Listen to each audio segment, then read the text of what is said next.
Hello दोस्तों। नमस्ते, good morning all of you. दोस्तों, आज हम जो डिस्कशन करने वाले हैं, जो विश्लेषण करने वाले हैं, वो वोडाफोन केस के बारे में करने वाले हो।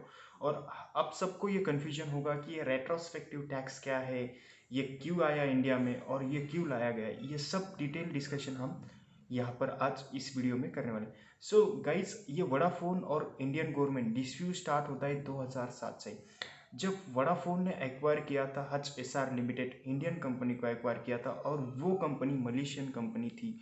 और ये ट्रांजैक्शन में मलेशियन कंपनी होने के कारण यहाँ पर हच एस आर को कोई भी टैक्स हेवन था और कोई भी टैक्स पे करने की जरूरत नहीं पड़ी। इसलिए इंडियन गवर्नमेंट उस ट्रांजैक्शन को लेकर वोडाफोन के पीछे पड़ी थी। ये थी इसकी हिस्ट्री। अब ये बात आती है कि वोडाफोन के पीछे पड़ी थी और इंडियन गवर्नमेंट और सीबीडीटी ने वोडाफोन से 7,500 करोड़ रुपए का टैक्स डिमांड किया था 2008 में।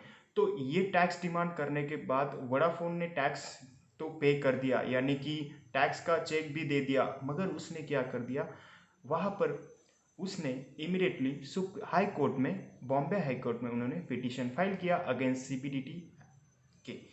तो वहाँ पर जब हाई कोर्ट्स का डिसीजन आया तो हाई कोर्ट ने ये क्लेरिफाई कर दिया, हाई कोर्ट ने ये जजमेंट दे दिया कि जो भी गवर्नमेंट ने यहाँ पर स्टेप्स लिए हैं वो एकदम सही है और ऐसी कोई भी ट्रांजैक्शन होती है तो उस पर टैक्स लगाया जा सकता है, भले ही इनकम टैक्स में ऑफशोर ट्रांजैक्शन ये वर्ड ऐड नहीं हो। उसके साथ साथ भले ही इनकम टैक्स में ये ऑफशोर वर्ड ऐड ना हो, मगर इंडियन असेट एंड लायबिलिटीज यहाँ पर एंगेज है, इसलिए आपको क्या करना पड़ेगा, टैक्स देना पड़ेगा।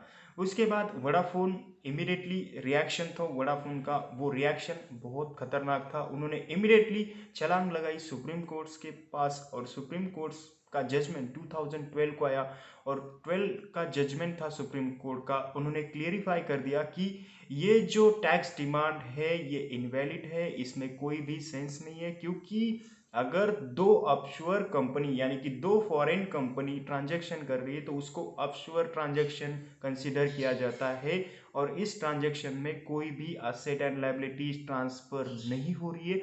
इसलिए गवर्नमेंट को जो भी अमाउंट वोडाफोन से लिया है वो अमाउंट प्लस इंटरेस्ट गवर्नमेंट को वोडाफोन को पे करना होगा। यहाँ पर गवर्नमेंट को सबसे ज़्यादा मिर्ची लगी और गवर्नमेंट के जब फाइनेंस मिनिस्टर प्रणब मुखर्जी थे, 8 मई का दिन था और 8 मई के दिन जब बजट सेशन चल रहा था तो प्रणब मुखर्जी ने फर्स्टली इस पॉइंट को ट्रिगर कर दिया और ट्रिगर करते उन्होंने बोला कि हम आज ये अनाउंस करते हैं, हम ये आज ऐलान करते हैं कि 1961 से जब से इनकम टैक्स एक्ट इंडिया में आया तब से जो भी एब्सुअर ट्रांजैक्शन हुई है इस तरह से वो सभी ट्रांजैक्शन टैक्सेबल होगी jurisdiction of income tax India. और इसके साथ साथ इसका मतलब ये जो इफेक्ट था वो रेट्रोस्पेक्टिव इफेक्ट था और इसका रीजन प्रणब मुखर्जी ने एक दिया कि 1987 ब्रिटेन लॉ इनकम टैक्स में सेक्शन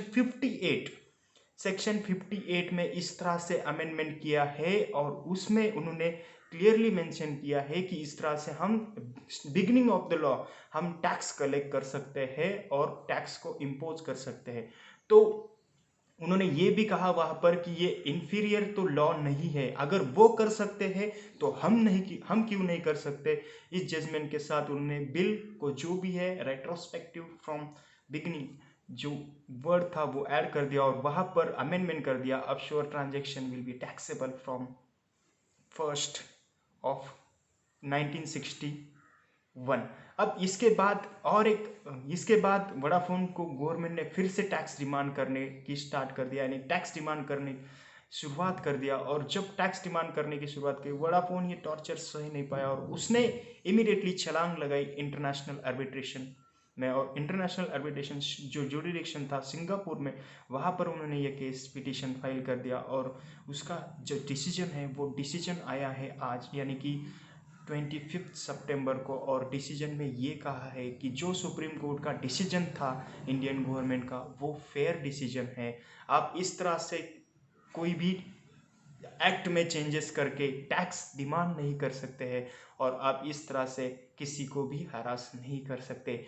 ये जो आपने किया है, आपके इनकम टैक्स डिपार्टमेंट ने ये सही नहीं है। इस तरह से इनकम टैक्स डिपार्टमेंट को भी फटकार लगाई और जो रेवेन्यू था 20,000 करोड़ वोडाफोन को गवर्नमेंट को पे करने का था, वो गवर्नमेंट को पे करने की जरूरत नहीं है, वो उसमें सबसे रिलीफ मिल गया उसको। और उसके साथ साथ अब मैं यहाँ पर गवर्नमेंट के कुछ पॉलिसी के फेल्यूर का भी डिस्कशन करूँगा। अगर गवर्नमेंट को पता था कि 2007 में ये मर्जर एक्विजिशन हो रहा है, तो गवर्नमेंट ने तब कंपटीशन एक्ट को लगाकर उस मर्जर एक्विजिशन को रोकना चाहिए था। और जब उसने अगर रोका होता तो आज शायद ये वोडाफोन के चक्कर में भारत का करोड़ों रुपए का रेवेन्यू प्लस इंटरेस्ट यहाँ पर लॉस्ट नहीं होता है। दोस्तों, अगर आप यहाँ पर देखोगे तो 2008 में ऐसी 8 केसेस रजिस्टर हुई है सीपीडीटी के पास, आज भी उसका डिस्प्यूट पेंडिंग है। उसके साथ साथ 2009 में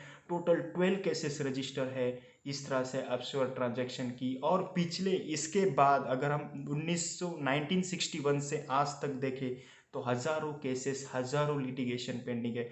गवर्नमेंट को बस इस पर एक्सपेंस ही करने की नौबत है। वोडाफोन केस से तो ऐसा लगता है कि गवर्नमेंट इन ट्रांजैक्शन को कुछ भी नहीं कर सकता और गवर्नमेंट ना इनसे टैक्स कलेक्ट सकता है। गवर्नमेंट के पास एक रास्ता था इसको ब्रेक करने का।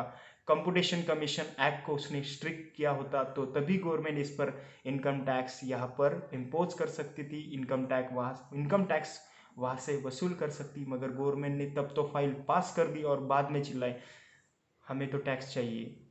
ये कौन सा न्याय है? देखो दोस्तों, हमें समझना है हमारा पैसा है, टैक्स पेयर हम हैं और हमें हर चीज़ का, हमारे इकोनॉमी का हमें भी केयर करना है। अगर गवर्नमेंट ऐसे ही पैसे लुटाते जाएंगे तो हम एक दिन कटोरा लेकर अमेरिका, चाइना के पास भीख मांगते हुए जरूर जाएंगे। और एक चीज़, ये केस अभी भी गवर्नमेंट ऑफ इंडिया इस जजमेंट पर ऑप्शन ले सकती है और definitely government of India objection लेंगी, क्योंकि उनके पास जो बेस है वो ब्रिटेन लॉ यानी कि 1987 में जो ब्रिटेन में अमेंडमेंट किया था सेक्शन 51, उसके बेस पर इंडियन गवर्नमेंट इस पर ये अगेन यहाँ पर इस जजमेंट के अगेन एक्शन ले सकती है। गाइस, रेट्रोस्पेक्टिव जो टैक्स होता है वो रेट्रोस्पेक्टिव क्लेरिफिकेशन है।